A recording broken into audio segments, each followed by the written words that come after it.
La France, championne d'Europe et même de l'OCDE des prélèvements obligatoires. Année après année, la presse économique rejoue la scène de la stupéfaction. Et dès que le ras-le-bol fiscal ressurgit, sous ses formes diverses et variées, qu'il soit pigeon, bonnet rouge ou gilet jaune, c'est toujours cette donnée des prélèvements obligatoires que l'on exhibe comme témoignage édifiant de l'enfer fiscal hexagonal.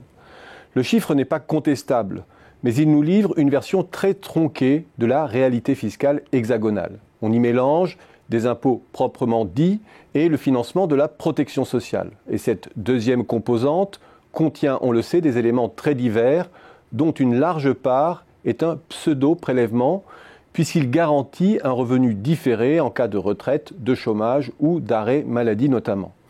Alors la France est certes championne du monde ou vice-championne en matière de prélèvements obligatoires. Mais ce n'est plus tout à fait aussi vrai ou spectaculaire lorsque l'on resserre l'analyse sur les impôts stricto sensu, directs ou indirects. La France figure en haut de l'échelle, mais elle ne fait plus figure de pays atypiques. Et c'est encore moins sur la taxation directe ou indirecte des ménages qu'elle se démarque. Si l'on additionne les impôts directs sur le revenu et les principaux impôts indirects, TVA et droits d'accise, pesant sur ces derniers, la France est en position médiane.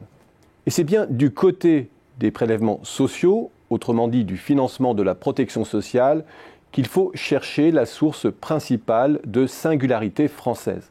Là, effectivement, la France se démarque de ses partenaires. Et cette particularité est logiquement reconfirmée lorsque l'on se tourne du côté des dépenses.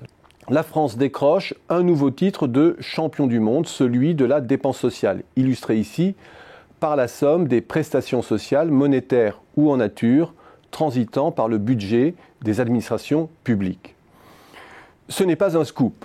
Pour parfaire cependant ce décryptage, il faut tenir compte du fait qu'une part croissante des impôts, stricto sensu, finance aussi la protection sociale, notamment dans le nord de l'Europe et de plus en plus en France.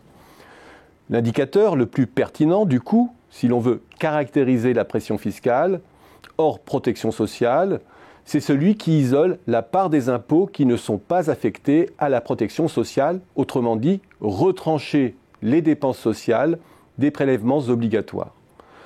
La France reste alors un pays de fiscalité élevée, mais demeure proche de la moyenne et ne fait plus figure d'animal étrange.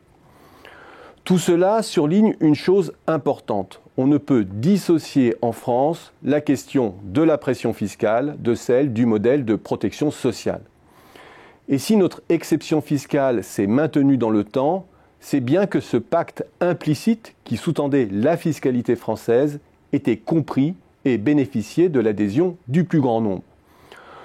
On peut penser avec certains que c'est l'inculture économique crasse des Français qui les conduisent aujourd'hui dans la rue. Ces derniers n'auraient pas compris que moins d'impôts conduit fatalement à moins d'assurance et de redistribution. L'explication paraît bien courte et bien méprisante. Peut-être devrait-on s'interroger aussi sur l'inculture sociale de nos dirigeants et l'antipédagogie qui a fissuré la confiance qui était au cœur du pacte fiscalo-social hexagonal.